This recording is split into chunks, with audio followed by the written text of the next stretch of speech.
Hello and welcome to On Geopolitics, the podcast that looks at geopolitics in historical context with myself, Ali Ansari, and my regular co-host, Suzanne and Ali.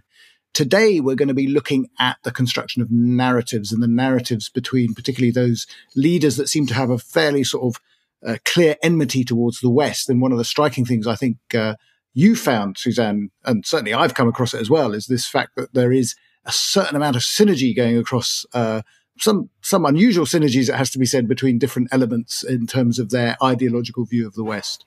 That's right, Ali. On the 30th of September this year, Vladimir Putin gave a 37-minute speech in which he explained the rationale for the Russian annexation of parts of Ukraine.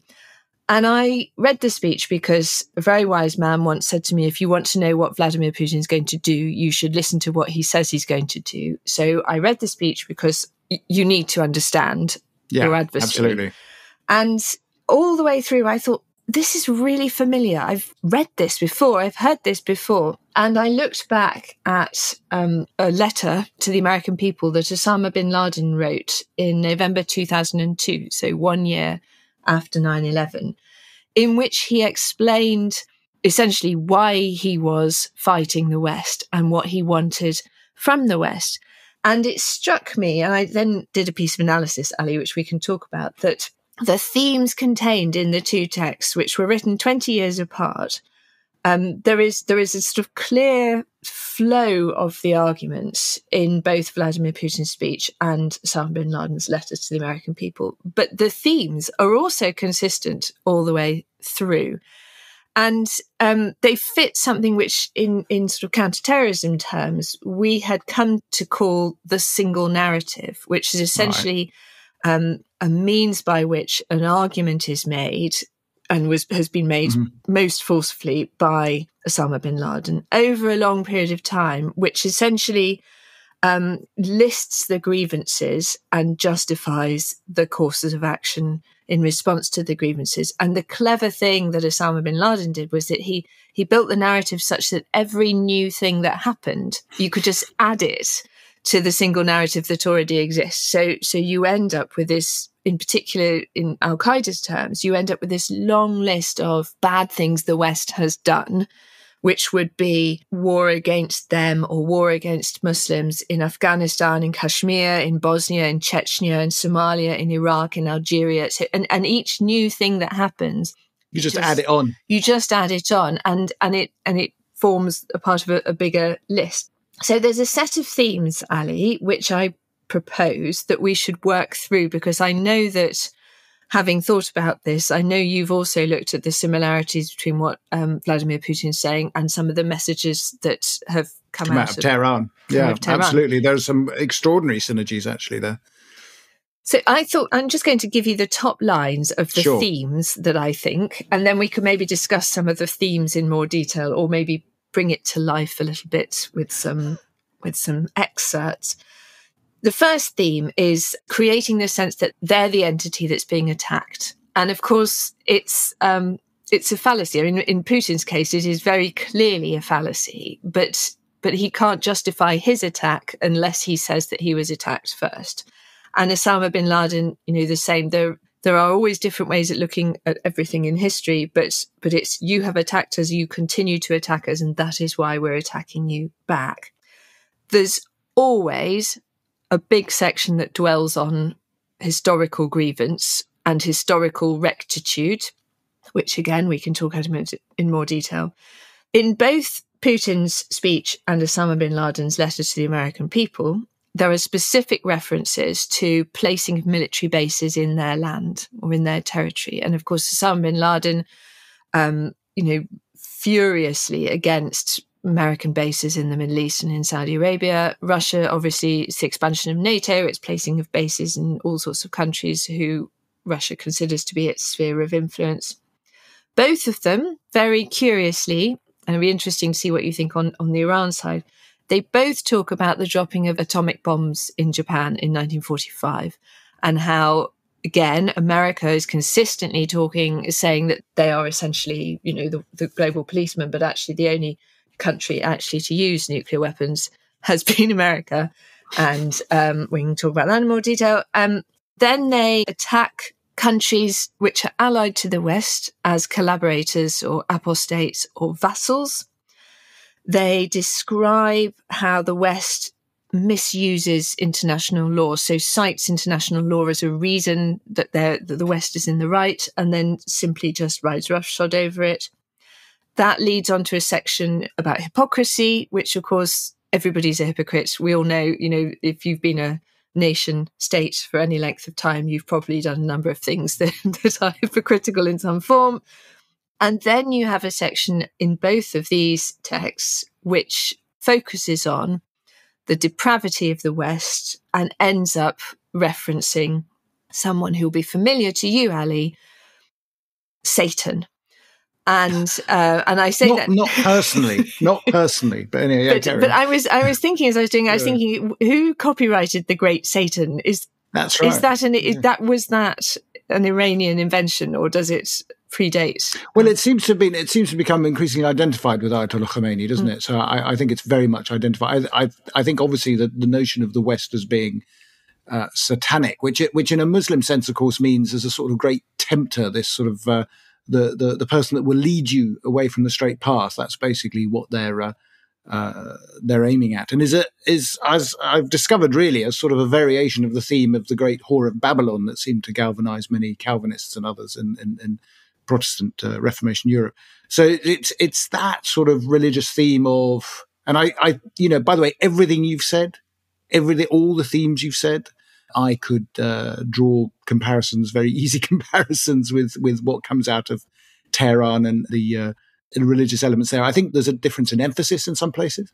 And I think obviously what Iran and obviously to that case, bin Laden in terms of the Sunni variant in Afghanistan and the Saudi, I mean, what they're doing is they, the language becomes highly religious and, draws on religious allusions, which I had thought, I have to say, that Putin wouldn't do. I thought he might take a somewhat more Marxist reading of it, even though he's obviously not a Marxist himself. No, he's not a Marxist. No, and he certainly draws on some common themes there, doesn't he, about the capitalist West and this sort of thing. Yes, but in the sense of colonial oppression and exploitation. So that's right. I was just looking here at what he was saying on this.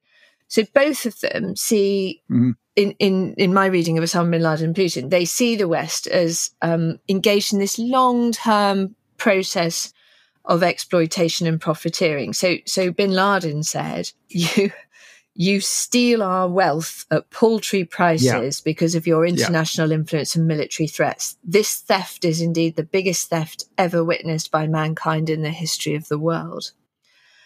And Putin, again, I mean, he's talking about the gas here, but he says, it seems incredible, but it is a fact. By causing explosions on Nord Stream's international gas pipes passing through the bottom of the Baltic Sea, they have actually embarked on the destruction of Europe's entire energy infrastructure. It is clear to everyone who stands to gain. So they're both kind of talking in this sense about exploitation of resources, but they're also they're linking that very clearly. And this is this hook, which is really difficult because it's pernicious, with colonialism in a very emotive way. So Putin said some extraordinary things, and I think outrageous things, given what Russia is doing, given Russia's imperial behaviour. He says, instead of bringing democracy, they suppressed and exploited, and instead of giving freedom, they enslaved and oppressed. The unipolar world is inherently anti-democratic and unfree. It is false and hypocritical through and through. And to contrast that with Osama bin Laden, I should have done this, Ali, so to make you guess who said what. But, who said what? That would have been a fun game that we're not playing. Yeah. Osama bin Laden said, the freedom and democracy that you call to is for yourselves and for the white race only. As for the rest of the world, you impose upon them your monstrous destructive policies and governments, which you call the American friends. And then Putin comes back and he says, they don't want us to be free. They want us to be a colony. They don't want equal cooperation. They want to loot. They do not want to see us a free society, but a mass of soulless slaves. The West does not have any right, moral right, to weigh in or even utter a word about freedom of democracy. And Osama bin Laden, actually, he makes a very specific point about Algeria, because he said, you love democracy, except in the case of Algeria, where we had democracy and they voted for the Islamists, and then you decided you didn't like that. And that's, of course, again, Ali, I assume, is exactly what they would say in Iran, which is we have democratic elections. Well, they're very good at, of highlighting what, we would generally see as a hypocritical approach by the West, so where the West does things obviously in its interests that don't necessarily live up to the ideals that the West promotes. So they're very good at that. What they're less good at is probably being self-aware about their own role in various things. And I think the Russia example is a much more stark one in many ways, although Iran, I think, runs them a close second, where, Russia promotes an anti-imperial narrative without really recognizing the fact that Russia is an empire. I mean, you can't say that the Russian nation extends from, European Russia all the way to Siberia. I mean, this is an example of a continental expansion that, the Americans would be proud of. So it's it's an interesting thing that they see themselves rather curiously as an oppressed nation. But the thing that's so interesting about the success of this as a communication tool, is that, of course, there is an element of truth in all of these things. Of course, you draw on that. And you can completely draw on it. And Putin lists a number of countries who have been colonialized and exploited by the West. And that's very straightforward then, because he's speaking to the people of those countries, giving them a narrative which is essentially that he, Putin, Russia, understands their problems, is on their side, and they therefore, can look to him to defend them against the evil, exploitative, colonializing West, which is riddled with double standards and which says it's going to uphold the rule of law and doesn't. So this was what I think has been over the last 20 years is what's made countering Islamist extremism, countering the narrative of Osama bin Laden and of Daesh so difficult, because at the heart of it, every bit of it has elements of truth in it. So the only way you can counter it is by contextualizing it or explaining it that they've missed out a whole other section of history where there's a different narrative to be told. And the West is not very good at doing that. Yeah, they're not very good at it because, I mean, what the other side and Putin, Khamenei, no doubt, the bin Ladens of this world, they're very good at painting the world in primary colors. Yeah. And primary colours are those that people are willing. They're easy to digest, aren't they? I mean, I was going to ask you a question, actually, another question, because one of the things that I presume Iran and the bin Ladens of this world share in common is actually an allusion to crusades. The West is on a crusade. Yes. But presumably Putin doesn't draw on that. Although I suddenly then wondered whether he sort of made references to the Teutons and this sort of thing, and whether the Russians also felt themselves to be subjected to Western crusades. But I haven't seen anything in Putin's language to reflect that per se. But so not in I don't know if you have. In this speech, not, but there was at the same time of this, then they had the rally and the I can't remember his name. One of the other guys stood up and he said, "This is a holy war," and that was is that Medvedev possibly? No, it wasn't Medvedev. But that use of holy war as a language is of course absolutely a parallel, and that was the first time. I'm sure others will say they've heard it. And I think essentially extreme Russian nationalists and that link with the Russian Church, the Orthodox Church. I think there is there a language which you could say is not dissimilar from the purist Islamist narratives about jihad. I think one of the things, looking at the roots of this, because where did the single narrative come from? And you can explain it in kind of Salafi Islamist, but you can track it back through to essentially anti-colonial movements at the beginning of the 20th century, particularly in Egypt with the, and what the word is, evolution of the Muslim Brotherhood, which was founded in 1928 by Hassan al-Banna as a response to British colonial occupation of Egypt. And what they felt was the negative effects of westernization of Egyptian culture and the decline of Islam in public life. So you had this kind of blend of deep social inequalities and a resentment against Western culture that created this movement of identity politics in a way, which became the Muslim Brotherhood, in massively shortcutting the whole thing. And then one of the main thinkers that influenced Osama bin Laden was Sayyid Qutb, who was a leading member of the Egyptian Muslim Brotherhood. And particularly, he was born in 1906 and died in 1966. So he was particularly active in the 40s and 50s. And there was this kind of seminal moment, or moments longer, where he was, from 1948 to 1950, he was sent by the Egyptian Ministry of Education to study in America. And he was shocked by what he saw, in the same way that Osama bin Laden and Vladimir Putin talk about the sin and depravity, which we can go into more detail on. But Qutb described the endless means of satisfying animalistic desires, pleasures, and awful sins. He was horrified by jazz music, and he went back to Egypt and published The America I Have Seen, which described the US as a primitive civilization with just a land of temptation and materialism. And he played up this word jahiliyyah, which means kind of ignorance or barbarism. That's right. And he wrote his seminal work, Milestones, arguing that a vanguard must set out marching through the vast ocean of jahiliyyah. So that sense there of the need for purification against the depraved West, that's got a long backstory to it. And again, I'm looking at you, Ali, thinking, how does that relate to the revolution in Iran in 1979? Does it? It does. I mean, it does in the sense that, you get, obviously, Ayatollah Khomeini sums it up all rather nicely in the phrase Great Satan. So basically he describes the West as this morally bankrupt place, which actually doesn't, in fact, in one of his early speeches, not his speeches, I'd say his lectures, when he was talking about Islamic government, and this is in the 1970s, this is early 1970s, 1970, 71, I think.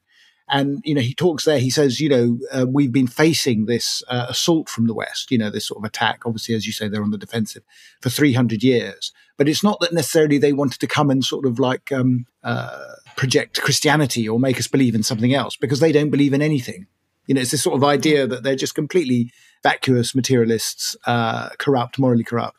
And their function really is to corrupt the Muslim society. So it's quite interesting in the sense it's not just the policies of the West. It's in fact the very existence of the West is anathema. And I think that's something that people don't normally appreciate, because it's not something that it's easy to engage with. In some senses, I remember people saying that bin Laden's main argument was that he wanted the West out of the Middle East, and were you able to sort of, in some ways, there was an area where you could, I don't know if you could sort of meet halfway, if you will. But in actual fact, many of these sort of thinkers are not compromising at all on this element. They just see the West as something that's rotten to the core, and frankly, in many ways, shouldn't exist. So that doesn't leave a huge amount of room for maneuver, and they do push that. They do push that quite heavily, and you see it in the more radical interpretations. It's not everyone, certainly not everyone in Iran, but you do see it in the more hardline elements, and you do see it coming up in the speeches of various of elements of the leadership. So that's very powerful. And I think I sort of got this element of it from some of Putin's recent speeches as well, which I thought was quite striking, actually. This is a country, in a sense, the Russian history is quite interesting for its dynamic relationship with the West and its adoption of many Western values, certainly in the 18th and 19th centuries. And then they've abandoned it. They've turned their back on it or something. I don't know. Well, I'm not sure the extent to which they actually have, but should I do a compare and contrast, Ali? So now this is, you've got to guess which is Putin and which is Osama bin Laden. Okay. Example number 1. Let me repeat that the dictatorship of the Western elites targets all societies, including the citizens of Western countries themselves. This complete renunciation of what it means to be human, the overthrow of faith and traditional values, and the suppression of freedom are coming to resemble a religion in reverse, pure Satanism. That's example number 1.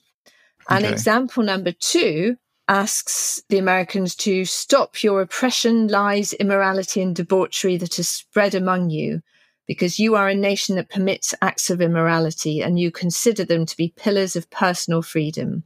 You've continued to sink down this abyss from level to level until incest has spread amongst you, in the face of which neither your sense of honour nor your laws object. So I'm going to guess that the first one, because of its reference to Satan, is bin Laden. Ah!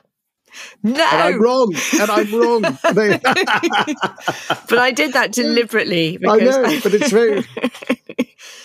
That's the point. I mean, they're it's fascinating actually so see that similar. Putin would use such language. Yeah. Well, they both end up with Satan, but Putin gets there first in this. Yeah. And Putin, he says, Osama bin Laden says, "Go ahead and boast to the nations of man that you brought them AIDS as a satanic American invention." So he's linking Satan with AIDS, which was in 2002 the thing that everyone was talking about. Putin is talking about gender reassignment surgery in the same. So, do we want our schools to impose on our children from the earliest days in school perversions that lead to degradation and extinction? Do we want to drum into their heads the ideas that certain other genders exist along with women and men, and to offer them gender reassignment surgery? So again, what they're both doing very cleverly is picking on the thing that is preoccupying the West at this moment and linking it to, in both cases, unfortunately, Satanism, which again, that question you were saying about does Putin have a religious angle to this? You can't talk about Satan and not be invoking religion. No, absolutely. No, it's quite shocking. I mean, it's striking how he's bought into that, because in some ways he sounds even more unreasonable, if such a thing is possible, than some of the religious. I can sort of understand where some of the, religious dialogue is coming, because their background, their education. But the idea that Putin, with no such religious context, I suppose, for a lot of the stuff that he's saying, he's obviously just simply imbued or borrowed this language from elsewhere. I mean, presumably he's being fed this also by what, the Russian Orthodox Church, or the hierarchy of the Russian Orthodox Church? I don't know. I mean, Well, I think so. I mean, there's a question we can't answer about whether he believes this himself or whether he's using this to mobilize people. I mean, Osama bin Laden both believed it himself and knew that it was that this whole narrative together, the single narrative, was a very clever means to reach into populations and mobilize them. And that is both, actually, it's worth noting, it reaches to your followers, but it also, and this is where the West is very vulnerable, because it reaches into marginalized communities, either within Western countries or allies, that, countries who the West thinks would be allied to them, but who have, so for example, I'm wondering whether quite a lot of Putin's speech is directed at parts of Africa where the narratives about colonialism and exploitation will feed an already existing grievance. And then these ideas about, Western licentiousness, and you're thinking there are a number of places in Africa where traditional Christianity is very strong, or Islam is very strong, and therefore this idea of the West as being a place where everything is sin and deviance is something that is quite easy to sort of fit into their narrative. So the anti-gay narratives of a number of African countries, which is obviously mirrored with anti-gay narratives in Russia, in the Russian nationalist movement. So there are kind of threads that he can pull on, which help cement a much broader sort of sense of, we're in this together, we're in this collectively, don't worry, you don't have extreme views. Actually, these views are perfectly reasonable. They're the ones that we share as well. And the problem for the West is it doesn't have a counter narrative except to say, well, sin and depravity is quite fun, actually, and we do like democracy. I mean, I don't know. Again, Ali, it's really helpful to have you, because obviously the Iranians have been using these arguments for the last 40 years, and yet we've now got people on the streets in Tehran burning their headscarves. Well, this is the thing. I mean, this is the thing. And I think you hit the nail on the head there, actually. It's that all this rhetoric, I mean, I wrote somewhere recently, I said it must be really galling for the authorities in Iran that young girls in Iran are burning their headscarves and not the American flag. I mean, after 43 years, what are they doing? They're actually challenging that narrative So the response of the regime has been automatically, and one of the things we haven't talked about actually yet is the notion of the hidden hand. I mean, the hidden hand is everywhere, and it tends to be, I know there are distinctions there, because whereas Khamenei will talk endlessly about the Zionists and so on and so forth, I know Putin is a little bit more shy about going down that route. But his, this notion that, everything is being driven, that the discontent on the streets of Tehran is being driven by sort of an American and Israeli sort of conspiracy, is clearly not one that is being bought by many of the demonstrators, the people themselves. They don't suddenly think that, what we're doing is, playing into the hands of foreigners. In fact, what they're doing and what they're calling out for, which is quite interesting, is, they're championing those very values of, civil and human rights, which they identify with the West. And so therefore, appeal to the West for that support. And it's a very interesting, it's a very interesting situation to be in that sense, that they've completely rejected a narrative that many of these, these younger demonstrators, of course, know nothing else but this sort of rhetoric coming out of their government, And yet, just as we're connected in this sort of social media cocoon, where people reinforce their conspiracy theories in this sort of paranoid culture, it also actually allows people to break out of that. Presumably not even 50 years ago, maybe 20, 30 years ago, it'd be quite easy for a government to retain, unless you're North Korea, of course, in which case, you shut everything down. But I mean, most countries certainly now would find it much more difficult to seal off a population from outside views. So that question of a hidden hand, Ali, is really interesting, because obviously it's there all the way through with Osama bin Laden, where it's an alliance of the Americans and the Jews, the Zionists, who are behind everything in their minds that is wrong with the world, and a series of injustices and oppressions.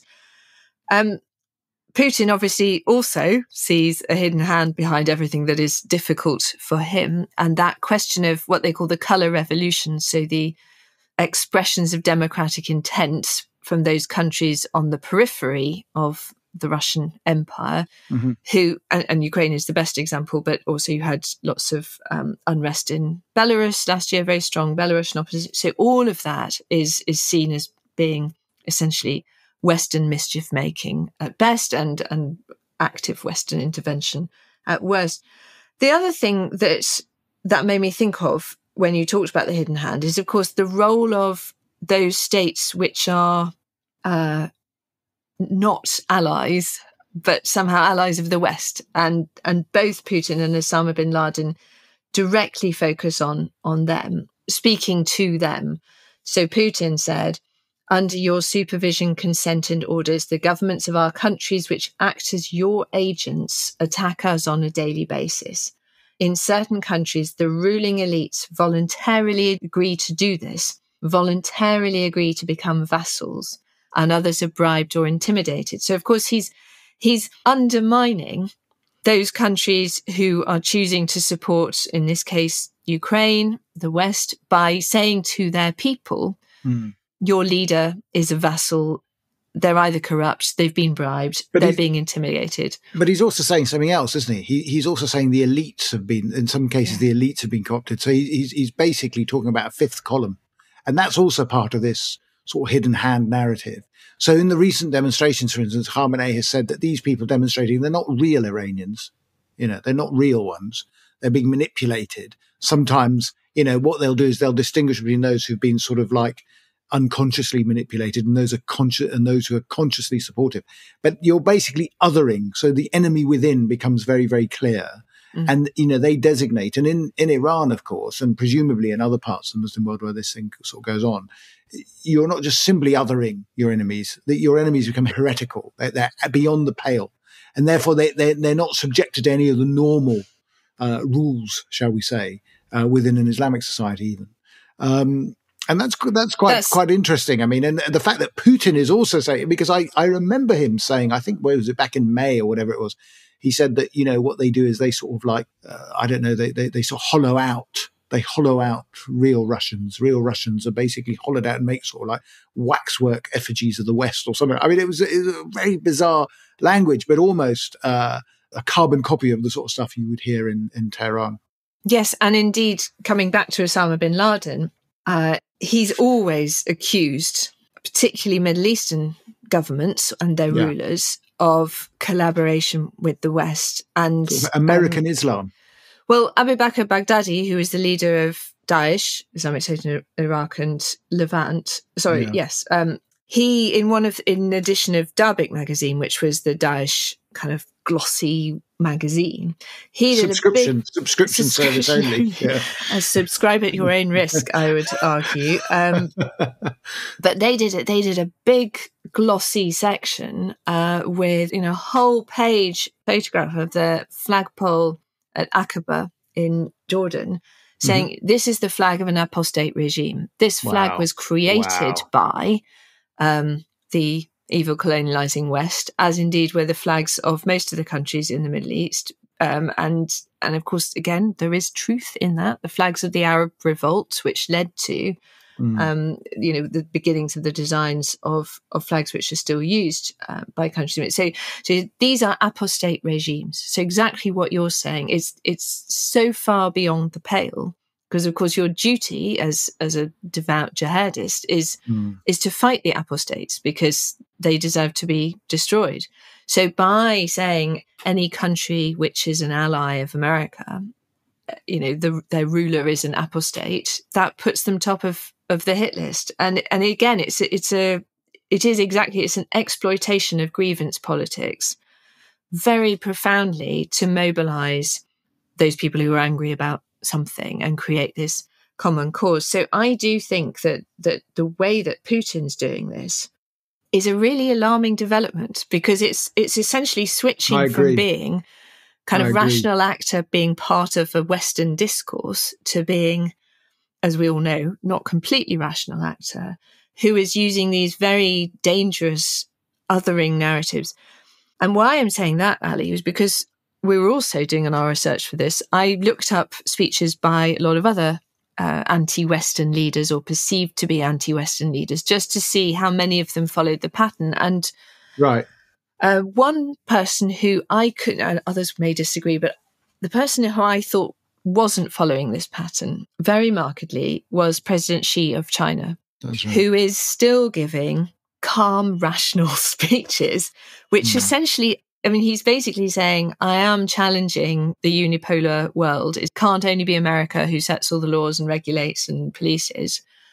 But the language that he's using is language that would be familiar to those of us in the West who talk about geopolitics. So he gave a speech at the BRICS summit. So that's Brazil, India, China, and Russia, and South Africa, hosted in Beijing on the 22nd of June this year, where he spoke about a new type of international relations based on mutual respect, fairness, justice, win-win cooperation, an end to hegemony, group politics and bloc confrontation, and bringing on peace and security. So that's language, even if he has an underlying subtext, that's basically language that you can't disagree with.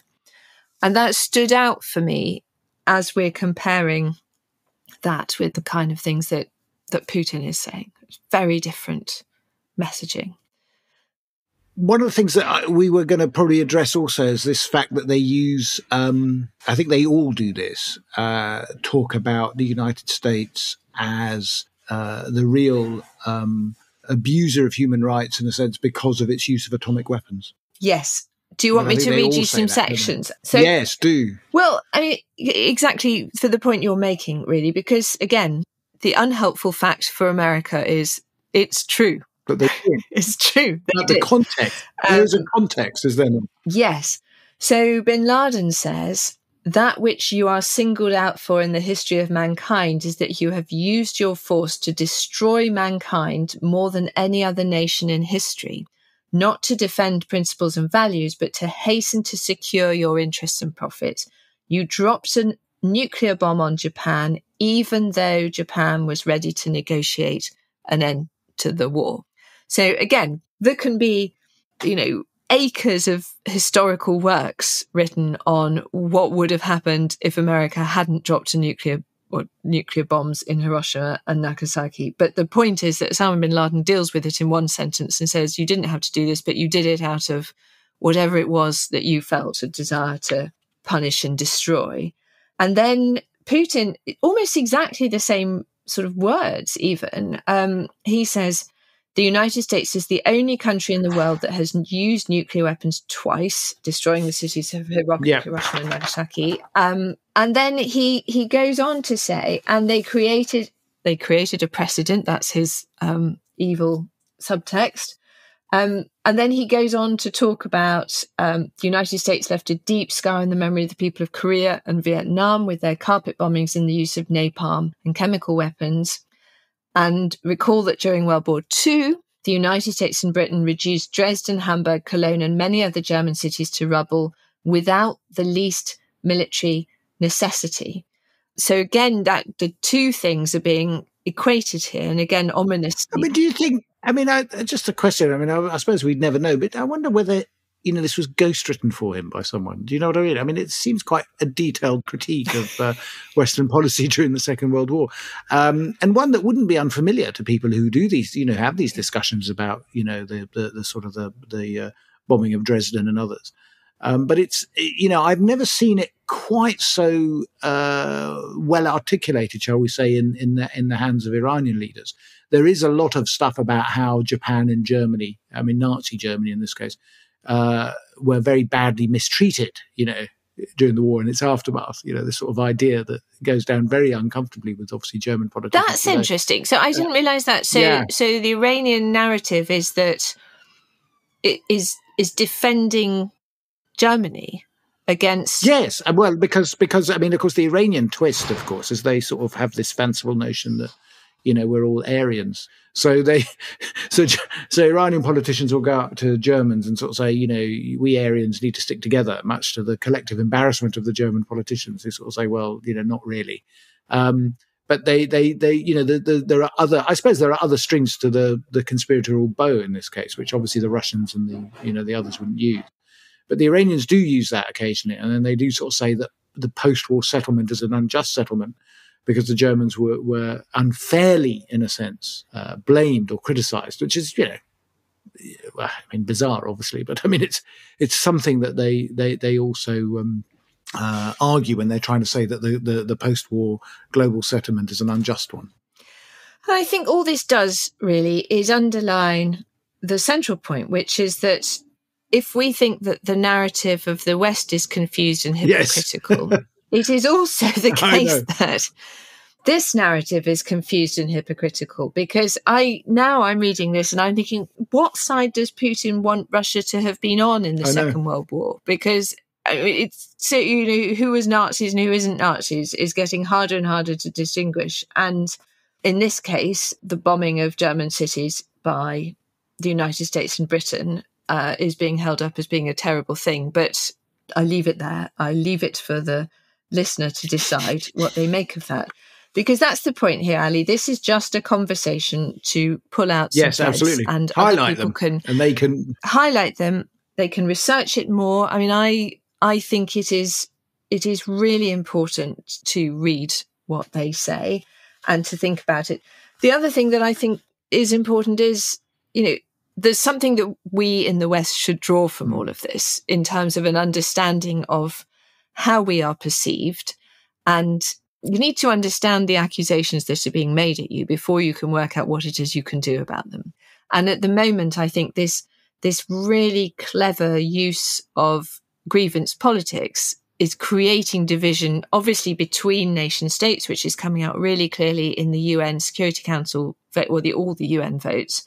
But also it's creating divisions within societies, because it's no secret that Russia has been trying in many different ways over the last 10 years, particularly, to create unrest within Western societies through the manipulation of social media. And just also sowing doubt, isn't it? Sowing doubt. Exactly. And division and turning one side against each other. So that's at the heart of this as well. So all those bot factories, wherever they are, sitting in Russia, creating anti-vaxxer messages. All those followers that I have, yeah. All those followers that I've got that aren't real. I'm sure all of yours are real, Ali. But all of that kind of comes together with speeches like this, which then pick all this stuff up again and repeat the grievances. And because we're the West and we're depraved and neurotic and hypocritical, we don't actually have a counter-narrative that is anywhere near as compelling to those people who have the grievances. I think that's... Well, I don't think... I mean, I think you're absolutely right. I mean, I think we've, on the one hand, been quite dismissive of it. You know, we've sort of said, we sort of treat it with this sort of contempt. But I think of recent events and the war in Ukraine and the way that Russia, in some ways, has been able to galvanize a certain amount of support in the developing world, certainly. Not just actually the developing world, to be honest. Sort of indicates that you do need to, first of all, understand it, engage with it and challenge it, don't you? I mean, and we've actually probably been quite poor at that. Partly because, you know, every time, you know, we say so, you know, what happens is Putin or Khamenei says, but we can find someone in the West who agrees with us. And therefore they sort of like use that and sort of say, you know, there you are. We can validate our position. So I think it's something, well, I'm sure it's something we will come back to, I suppose, at some day in the future. But it's been really interesting to sort of just flag up some of these synergies and the single narrative, as you called it. So that's the term that's used, is it? That's the term that has been used to describe essentially the radicalizing narrative that is used by Al-Qaeda and its subsequent organizations. And yeah, I mean, you could argue the single narrative is multiplying quite rapidly. Through the medium of social media. It's accelerating around the world, as they say. Yeah. So, Ali, that's it from us for today, isn't it? I'm hoping that next time we're going to be joined by Professor Bill Hurst to talk through the Chinese Congress, which is going to happen, I think, very soon. It'll be interesting to see what they say in that Congress. Yeah, it will actually. So we'll look for what we have to do now is look for threads from this narrative in everything without becoming more paranoid and destabilized ourselves. So on that note, Ali, I'm going to say goodbye to you and goodbye from me. We'll be back in a couple of weeks. Bye. Bye.